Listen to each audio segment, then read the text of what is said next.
Did you know Canada would have been part of the United States had it not been for smallpox? Indeed, more soldiers died of smallpox than died in battle during the Revolutionary War. During the Revolution, soldiers were plagued with typhoid, yellow fever, and particularly smallpox. The soldiers were living in tight quarters, and so the diseases could spread easily, and they didn't always have proper sanitation. The British had occupied Boston for 9 months, and when they finally left Boston, they left their infected soldiers behind. So spreading across the continent, smallpox epidemic killed an estimated 145,000 settlers and Indians. On July 20th of 1775, Washington wrote to Congress that he had been particularly attentive to the least symptom of smallpox. We shall continue the utmost vigilance against this most dangerous enemy. Washington directed Lieutenant Colonel Baldwin to prevent officers from meeting with the people who came out of Boston.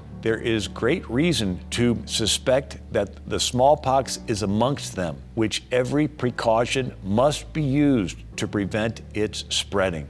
On December 15th of 1775, George Washington explained to Joseph Reed that smallpox is in every part of Boston, a surety against any attempt of ours to attack. If we escape the smallpox in this camp, it will be miraculous. Every precaution that can be taken to guard against this evil. On December 4th of 1775, Washington informed Congress that the British were sending civilians infected with smallpox out of the city. By recent information, General Howe is going to send out a number of inhabitants. A sailor says that a number of these coming out have been inoculated with the design of spreading smallpox through the camp. On January 1st of 1777, British ships sailing under a flag of truce released 400 American prisoners who were suffering from smallpox. They released them at Connecticut's Milford Harbor. Within a month, 45 had died, along with one of their caregivers. The British officer, Duncan, had suggested dip arrows in matter of smallpox and twang them at the American rebels. This would disband these stubborn, ignorant, enthusiastic savages. Now, Quebec may have been captured by Americans in December of 1775, and Canada then quite possibly could have become part of the United States had it not been for smallpox. American Captain Hector McNeil told of a congressional committee investigating the failure of the Army's expedition to Canada. He said smallpox was sent out of Quebec by British Governor Guy Carleton, inoculating the poor people at government expense for the purpose of giving it to our Army. General Benedict Arnold was leading an American army up to Canada, and they could have captured Montreal, they could have captured Quebec,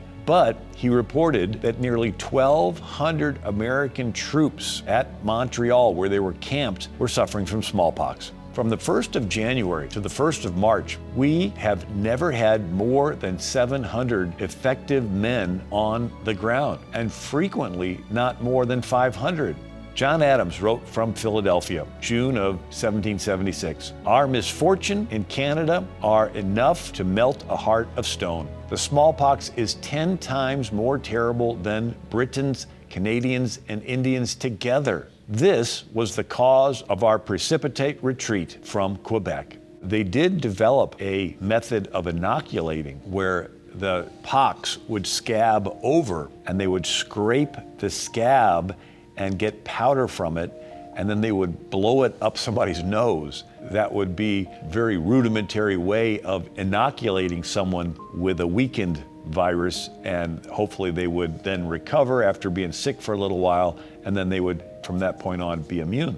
The threat of smallpox did not lessen until widespread inoculations were called for by Dr. Benjamin Rush. Now, Dr. Benjamin Rush was a Surgeon General of the Middle Department of the Continental Army, but he tended to the wounded soldiers during the Battle of Princeton, and he did also tend to General Hugh Mercer. Dr. Rush personally inoculated Virginia Governor Patrick Henry, as well as Pennsylvania's troops, resulting in their low rate of illness.